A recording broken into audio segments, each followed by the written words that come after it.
Hi, Tracy, hi. I'm trying to make a helicopter. And it's very hard. Okay, got those two pieces. What do I do next? Okay. For those spots? Okay. See. Where do I put it? I think this thing actually roll. I'm not very sure.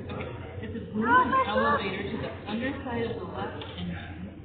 Glue a rudder. What is an elevator? Okay, this thing? They're like, yeah. No idea. Okay, so where am I putting it?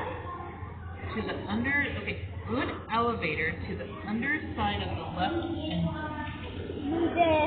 This is the left. This is the left. Oh my gosh. It looks like it's up. Oh wait, is that? Okay, this is an elevator. It's these. These? Yeah. And where am I putting them? Like right here? Yeah, you're putting them on the back there. Put that there. Not even. It's good! I don't think that's dry yet. I see this one is dry. So you're gonna put. Wait a minute. Wait, no, then it's tip. Oh, wait, no, this one's dry. See here? This is so complicated. Finish the top part. I only have a few pieces left. Do the part, the top, man. Okay, guys, that's the end of this video. I just wanted to show you guys me trying to make a helicopter.